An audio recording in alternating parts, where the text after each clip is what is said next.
What's good, everybody? It's early in the morning. You'll probably get it an hour or two later, whenever it decides to upload. Because I'm out.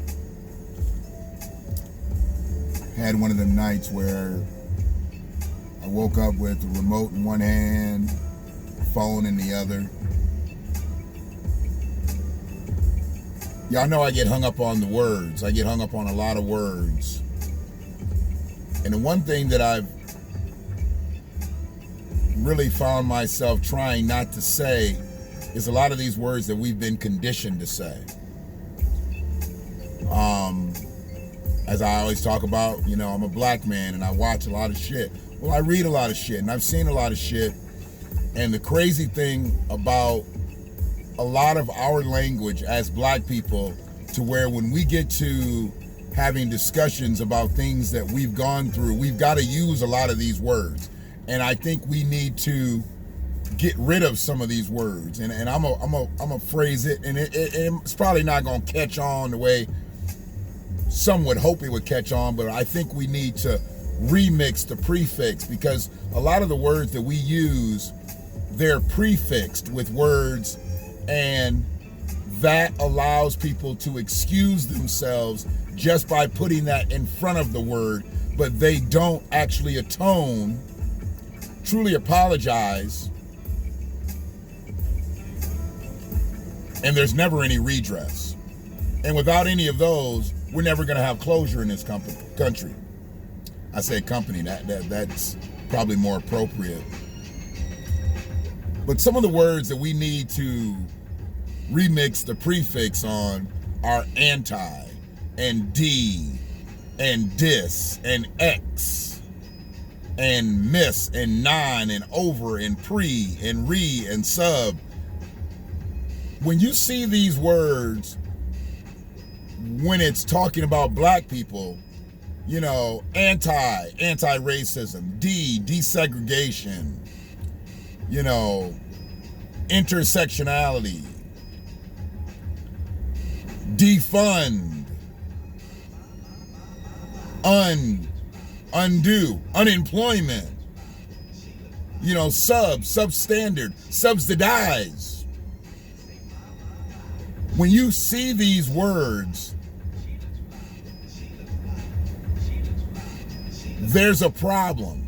Hell, when I look at pre, I don't even look at pre like a lot of people look at pre. I look at pre like pre-employment screening. Isn't that what a job interview is? Isn't that what you sitting down looking at the employer, looking at the manager, whoever's going to hire you? Isn't that a pre-employment screening? No, they go one step further and figure out different ways to disqualify you from a job. Back in the day, you had to have so many IQ points to be able to vote.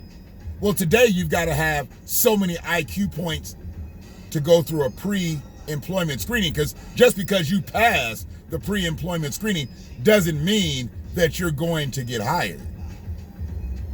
And I always ask, if it's not important, if race is not a deciding factor, why do y'all put it at the end of the application? Or you don't have to fill this out. Well, the person that doesn't fill that out is generally the black person, because they don't want to get disqualified. If they're smart, they don't fill that out. That's why I've gotten so many job interviews with the name Shannon McFall, because they're usually looking for a white girl that's got red hair with freckles. But then they see my credentials, they be like, oh, black man can't have that shit. And they look at my histories and like, oh, black man didn't do that shit. And then I show up and they be like, oh shit, here's a black man. Sometimes I've gotten a gig, sometimes I haven't. But we've got to get rid of these words, because these words allow racist white people to function with impunity. And if we don't get rid of these words, we're going to continue to say anti and D and miss and un and trans and super. See, those words excuse them. And then they alienate us. You don't see these words for anybody else unless you're talking about black people. Now, I know some people going to want to be like, well, what about anti-discrimination, anti-this and anti-that? Okay. Before black people were discriminated on in this country, who else was there to be discriminated on? Before anti-racism, desegregation, any of that shit had to go on in this country, who was the person being marginalized? A black person. Not a Latino, not an Asian, not a Native American, not an Indian. Difference. See, y'all like to talk about some of the shit, but y'all don't like to talk about all the shit. And these are things that hold us back. Anytime you gotta say anti-racism, anti-discrimination, desegregation, miseducation, and you are pointing it towards black people, or let's say you just pointing it towards marginalized people. Who were the first people that were marginalized in this country? And we've grown so comfortable to allow people to be comfortable to say these things. And that's why we can just let Black Lives Matter roll off our tongue so easily. And y'all see what Black Lives Matter got you. It got you Blue Lives Matter. It got you All Lives Matter. Before y'all said Black Lives Matter, there was no Blue Lives Matter. There was no All Lives Matter. So what started that? Black, that's the prefix of Black Lives Matter. B is the prefix to BLM. And they just changed it on you. All Lives Matter. Blue Lives Matter. Hell, we even see White Lives Matter now. Well, we know that.